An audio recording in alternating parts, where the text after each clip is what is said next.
Hey everyone, it's Matt here, the TokuDragon.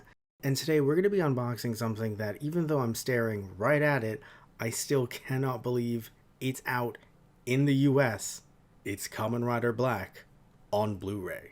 So the first thing that I want to say right off the bat is that the slipcover is actually very high quality and durable, and it's weird for me to say that, but if you've ever actually gotten anything from Discotek, and I've gotten some of their anime stuff, it is very high quality. And the Kamen Rider Black logo here, by the way, is fantastic. I actually like the general box art. I do think that the logo placement is kind of weird, but generally though, I really do enjoy the box art and how kind of like, spacey it looks and whatnot.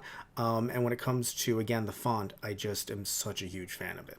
And turning this thing around, we can see up here from the ending theme song, long, long ago in the 20th century.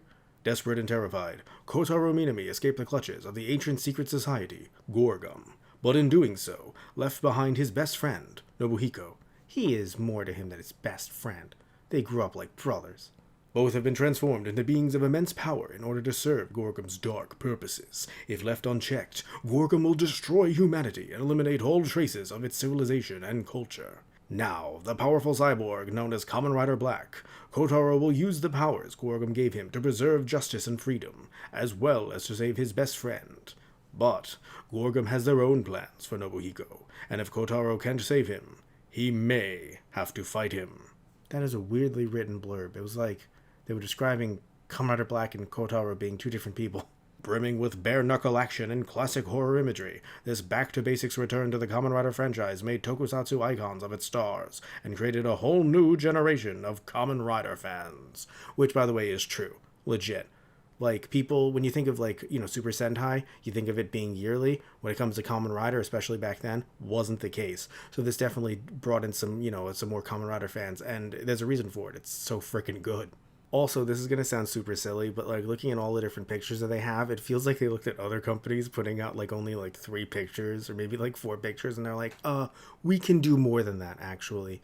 We are going to have 7, that's right, 7 pictures, okay?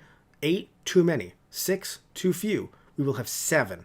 Just kind of like, all right, like that's I mean, don't get me wrong, it looks fantastic. It's just, and also of course Gorgum on the back there being, creepy and cult-like, but it's just really funny. I don't know why, it just stuck out to me. And the what I also stuck out to me here is looking at Kamen Rider Black's photo up here. Fantastic photo to use. Looks like one out of like one of the video games. And again, this font. And also, by the way, Toku Time being used. Toku Time and Discotek, not like Discotek and Eastern Star or something, or just Eastern Star.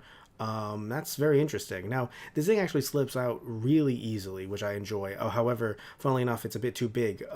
Just, like the slipcover on the side. And looking at the box art here, by the way, it's weird. Like, I did not expect them to have that prototype version of, the kind of mid transformation of Kamen Rider Black to be on the front there. Same spine, by the way, and also the back, which I love, is actually just the same as the other back, which is, for the slipcover. So, like, if you somehow get one without a slipcover or you damage it or whatever, you can still use this on your shelf. Ooh, hello. This is some fantastic artwork right here. We'll take a look at the bigger piece of art a little bit later. These, looking at the covers of each disc, this is going to sound awful. I mean this in the best way possible. They don't look legit. They do not look like legitimate discs. And again, that's not, I don't mean that negatively. I actually think it looks really neat and quirky and interesting, but they don't look like officially released artwork. Like, they all look like wallpapers that a fan made in the 2000s. And again, I say that with the utmost compliment as a fan who got into Kamen Rider in 2009. So please understand that. I also want to note the amount of episodes on each disc, so at least for the first one has 12 episodes, and I think that's a bit too many, especially because these are native Blu-ray discs, or native Blu-ray files. The last one, however, only has 5, but the reason why it only has 5, seemingly, I'm sure, is because of the fact that there's the extras that were listed on the back are actually on the disc itself.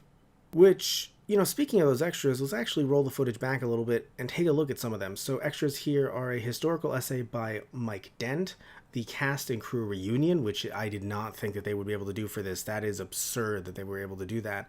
The photo gallery recap special, and it says plus more. But point is that this set is like fantastic with some of its extras. Okay, so now we can see the art in full, and I have to say that I'm actually a really big fan of this. I would buy a poster of this. If there was like a pre-order poster, I would have gotten it. And this is everything you get when you buy Kamen Rider Black on Blu-ray. So I'll be trying to do a review a little bit later on this month because of course I have to, watch the whole thing. So definitely if you like this video, if you want to see that review, please remember to like and subscribe. And if this interests you at all, if you actually pick this up and if you have some good things to say about it, please comment down below. No spoilers on the show, but just talking about the general quality of the release. Please, I would love to hear what you have to say down in the comments. So thank you all so much for watching as always. Love you all, take care, and I hope you tune in next time. So, see ya.